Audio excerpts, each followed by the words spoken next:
This video is based on a popular marketing concept called the product lifecycle. Now, the product lifecycle describes the stages a product may experience during its life within the market. So it focuses on when the product is introduced into the market or born into the market and all the different stages it goes through during its life cycle until it declines and it's withdrawn from the market. Now, unlike the usual product life cycles you may see in textbooks where it has 4 clear stages, I'm going to add a first stage, which is product development. And I'll explain why I've added that, but I think it really helps with understanding the introductory stage. So the usual stages that you'll get is the introduction, the growth, the maturity, and the decline. So the introduction is obviously when the product is born into the market and it's released for sale. And the decline is where the product is no longer making sales or it's starting to make losses, and therefore the business decides to withdraw it from the market. Now, the reason why I've included product development is because there's a lot that goes on to do with the product that's actually before it's been released to the market. And I think it's essential that you're aware of that because it can have a direct impact on the profits of that product. So if you think about the research and the development that goes on before the product is obviously created, and you think about the whole concept itself, that the idea generation behind the product, the way that they'll actually test the concept and make sure that it's a viable option. They'll carry out idea screening to see if they've actually got the resources available and that it will meet customers' needs.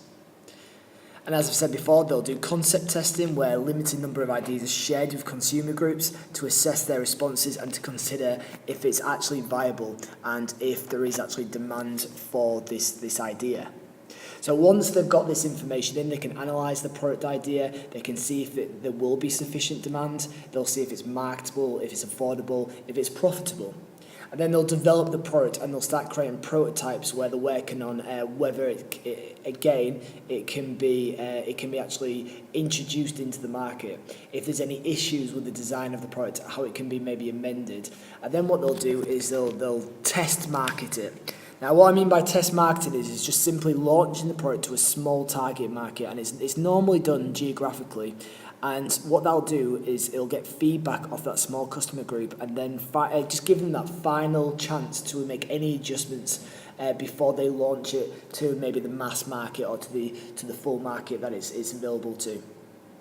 So you can imagine with all that research and development that's being carried out, it can be quite expensive and it can be costly. So therefore, before the product is even released into the market, it is making losses, which is understandable because it's not available for sale yet. But when it's introduced into the market, you shouldn't expect sudden sales. Some products will do, and some products will have a very short and fast introduction. Others, it may take a little bit longer. Now, what can directly impact the introduction is obviously the brand image. So if there's a very successful brand, such as if you think about Apple, when they release a new product, everybody knows the Apple brand, and therefore that'll accelerate spending for this new product, which should help increase the introduction. Or if Apple do this a lot, if they release the product with a unique selling point, which is completely different and differentiates it from its competitors, again, you might see a higher chance of a faster introduction. If the business carries out successful marketing and they make customers completely aware that this product has been introduced into the market and is available for purchase, and that communication with the customer might enhance the chances of a sale. Now, some might find a very slow introduction. There's many reasons for that. For number one, maybe the customer hasn't been communicated to effectively, so the customer is not aware that it's out in the market quite yet. Maybe it's quite expensive and there's maybe a risk involved within it, and customers believe that they want to just wait to see how it develops in the market before making the purchase. Maybe customers are locked into contracts with other products, or maybe they haven't really finished with the product that they've got before buying a substitute product, so therefore again they might not be able to buy this product straight away. So there's lots of different reasons why introduction stages can be faster or can take longer time. When it hits that growth, we do expect to see a greater increase in the sales revenue, and hopefully the product will start to generate profits now. Now, when it hits, obviously the growth shows that the marketing has been successful and it shows that it's starting to become more established. And when it hits maturity, then it should have been established into the market. And that is when it's hit its peak sales. We don't really expect it to grow much more, but hopefully it can stay consistent within the maturity stage for a very long time. If the product does start to see maybe dips in sales, then again businesses might have to carry out certain strategies to try and prolong its life, and I'll talk about this towards the end of this video. But if the product does start to fall in sales and they can't do anything to try and survive the product, then what they might do is they might just allow it to hit decline, and it might get to the point where they decide to actually withdraw the product, especially if the product is starting to make losses for the business. Now, if it does start to make losses, then the business can they've got the decision to make as to whether to pull it from the shelves. If they did that, then obviously they recuperate some of the costs of production and they can kind of reinvest that into some of its other products. Maybe it's products that are question marks, that have got potential but are not quite reaching the sales yet. Fairly new products, such as with Apple, they might want to reinvest into, for example, the iWatch. Or they might want to actually pump it into their growing products, the ones that maybe in the Boston Matrix would be known as the star products. Now, again, all products have different life cycles, and it just depends on the success and the failures of that product. You might get some products that have completely failed, and they've been a flop within the market. So as soon as they've been introduced, it's almost like they've hit decline straight away. So it's almost like that. So they release into the market, their introduction isn't very successful, it doesn't really grow much, it doesn't really mature much, and they decline straight away because the company cuts all its losses on that product. Examples of that, you can think about the new Coke. So when they released that new recipe and it was a complete flop.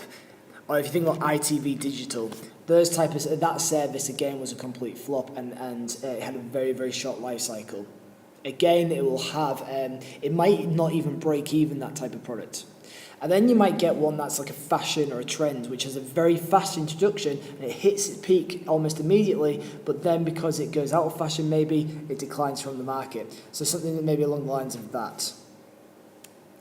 Or maybe you've got those products that they're really consistent. They've been on the market for what seems an eternity. They just seem to be consistent and they could be almost described like the cash cows of the business. You can think of brands and products such as like the Kit Kat, think about Coca-Cola, think about well-known classic products that just seem to be on the market forever.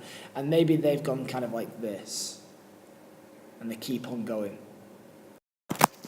So as an example, we're going to look at one product and its life cycle, and we're going to look at the iPod. And the reason why we're looking at the iPod, is because they've gone through every stage of the product life cycle, unfortunately, until its decline. Now, this newspaper article says Apple kills off the iPod Nano and the Shuffle, making the end of an era. And it's almost been a victim of its own success. So when it was first introduced into the market, it had again a very successful introduction because I suppose its distinctive design with its, in terms of the circular motion, in terms of switching tracks, it was very different to a lot of the MP3 designs that were on the market. Also its storage of the amount of songs that it could store, and all of that related to a very good introduction into the market. And again, Apple's brand helped with that. But because of its success in the market, it started to bring out new ideas, and I suppose the creation of the iPhone and the iPad started it meant that there was no real need for the iPod anymore, especially with the smartphone. So as it says here, the smartphone has claimed another victim as the once best-selling app-free music players are taken off the Silicon Valley's company's roster. And what you found was it started to head towards decline and sales started to fall because, again, customers had no need for it because a lot of them had smartphones where it had the music ability, it had iTunes on it, and so on. So before Apple started to make losses because of the iPod, they decided to remove it from the market. And as I said towards the beginning of this video, that allows Apple to focus on some of its other products. Maybe it allows them to focus on the iWatch, maybe it allows them to focus more on the iPhone, and it recuperates the cost of production of this iPod. So as it says here, Apple has killed off the last remaining app-free music player in its roster, the iPod Nano and iPod Shuffle, leaving nothing but multi-use connected devices in the brave new world of streaming apps and games. So I'm just going to show you a quick video based on this. Buy it, use it, break it, fix it, trash it, change it, mail, upgrade it, charge it, point it, zoom it, press it, snap it, work it, quick erase it. Technologic. Buy it, use it, break it. It is one of the most amazing products Apple has ever created.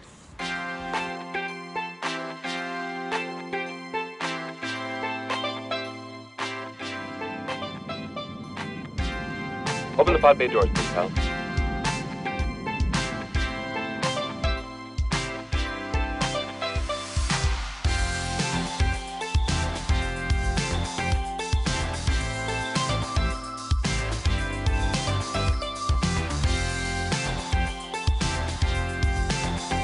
Hey Siri, text Chef Ludo. I want to cook.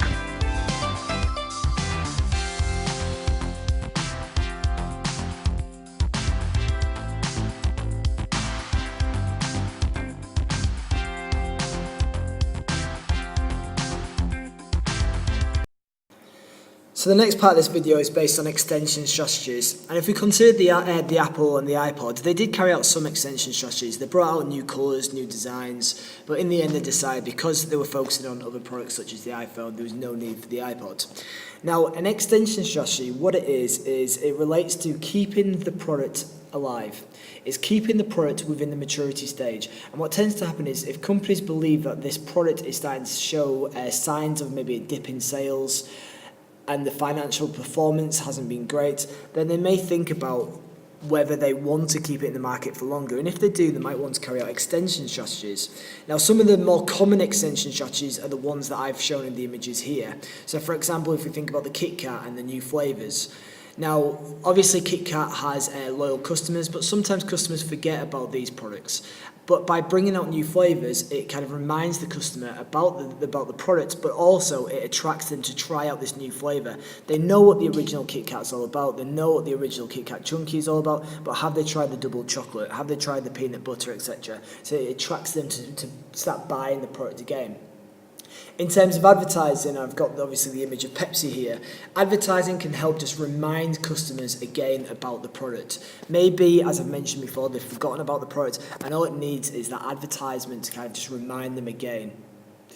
Now, Coca-Cola did a very, very successful extension strategy with its packaging. So what they did was by putting the names on the products, it attracted customers to wanting to buy the bottle to try and get their names on it.